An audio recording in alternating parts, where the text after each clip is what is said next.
So now let's go to the part 2, which is the harmony. As I mentioned before, the bridge originally has this third inversion chords. Now C7 becomes C over B flat.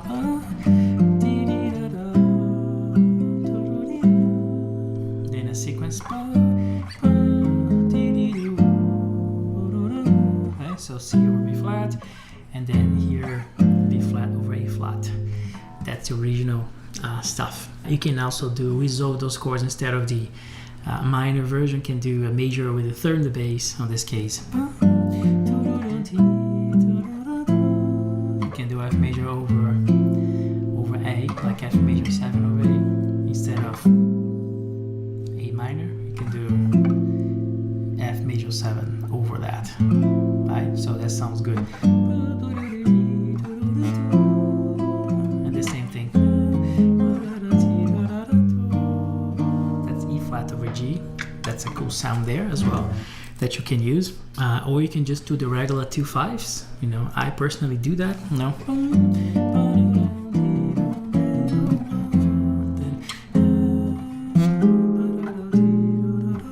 I do that just because it's just kind of embedded in the way I do this music that I play that. So it's really straightforward. Another thing that I do on this song, which it's cool. First chord, a couple things. First chord, G major, and then you have written a diminished chord, right?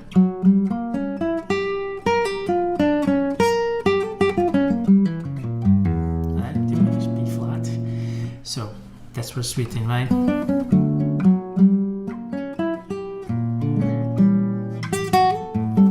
I do most of the times actually A7 there, flat 5 on that chord, which is cool. It's a similar sound. It works. The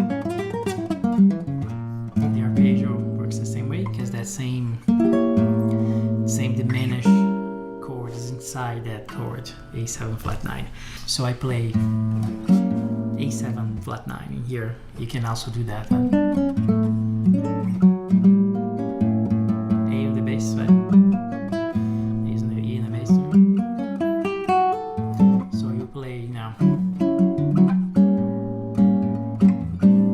then go to the A minor. So that's one thing I use there. The other thing I use is when you come back from the bridge, I play instead of 1, I play the relative minor 6, which is cool. So I'm here. So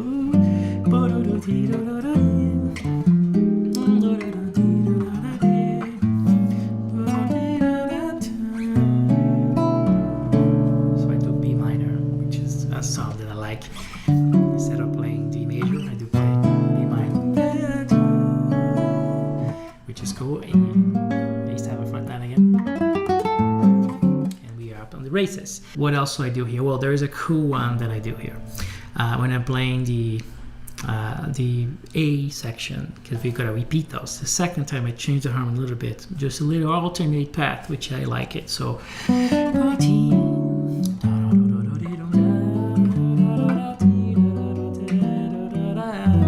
you have this sequence, right? You have the F sharp 7 13, F sharp 7 flat 13, then F sharp minor B7. E sus E7, right? So this thing, we're gonna end it up on that B that lead us to E. So what I do in the second time, then we repeat,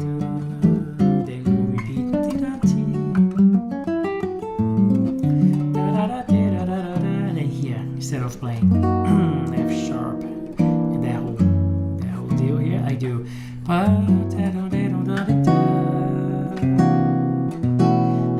Isn't that cool? Instead of playing F sharp 7, F sharp minor, and then land at that B, I go to a different path. I do C sharp minor, C9 sharp 11, B sus, and then eventually get to the B7 flat 9 that we are planning to arrive at. So you just get a little shortcut, which I like very much.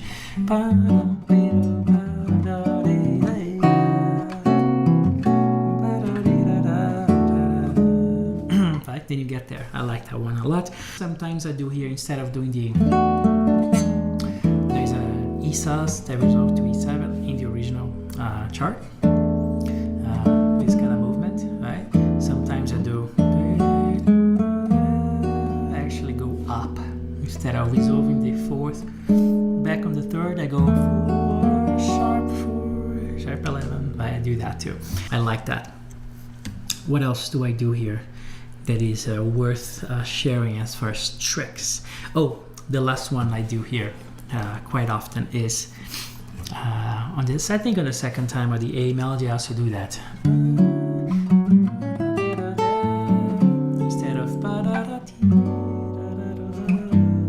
Instead of the G, I do the sharp 4 half diminish, right? The sharp 4, the 4 chord sharp 1, the altered subdominant I talk about all the time. Here in these streams I talk many times.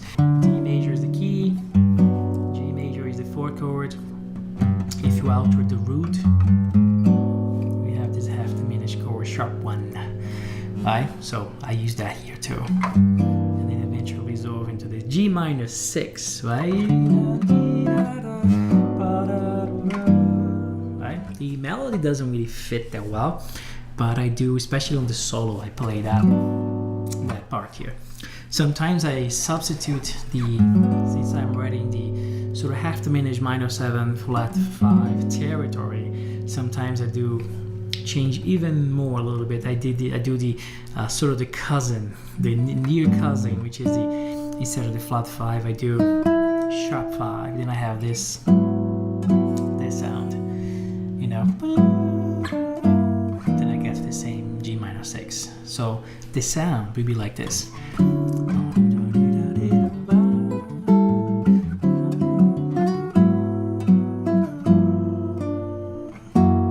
That's cool, right?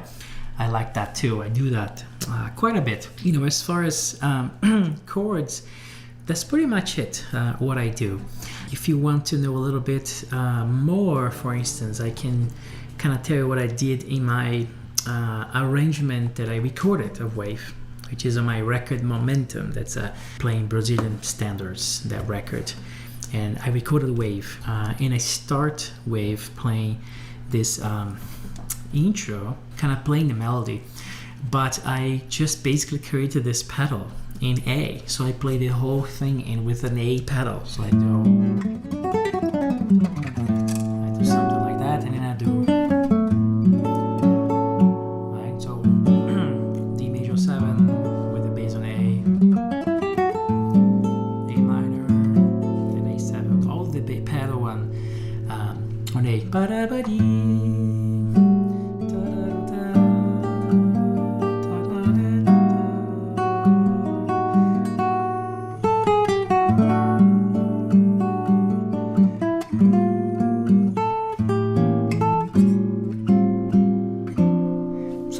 Thing has a A pedal, so I play the whole melody with the pedal A.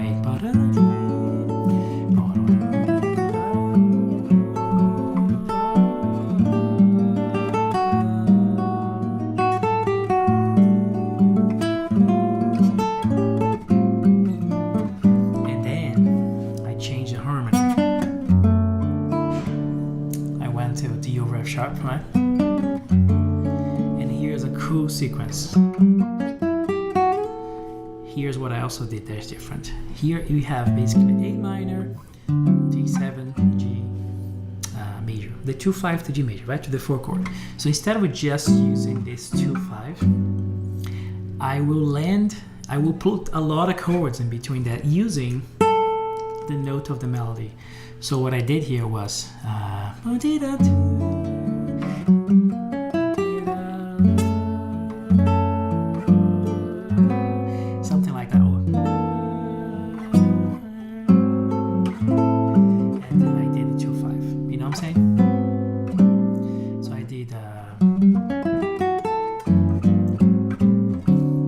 sequence of chromatic chords. I think on the G sharp I use this chord. And then when I land on the G major, instead of landing on the G major right away, I keep that note in the melody, but I play a G diminished, 9 chord, because that is the sort of the appoggiatura chords. With sort of resolve. So I use that quite a bit, you know.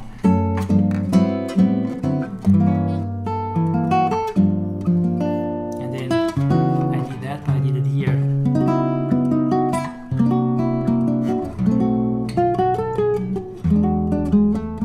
The voicing I told you I use here.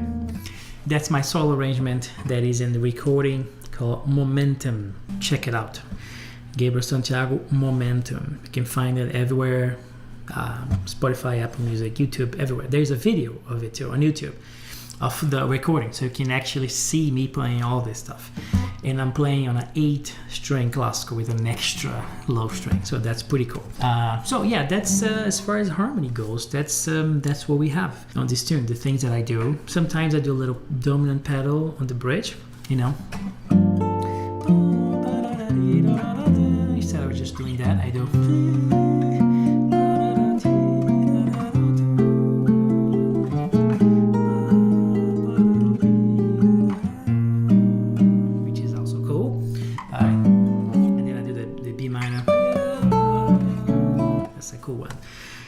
Yeah, so just told you a bunch of tricks for wave, a bunch of harmony tricks.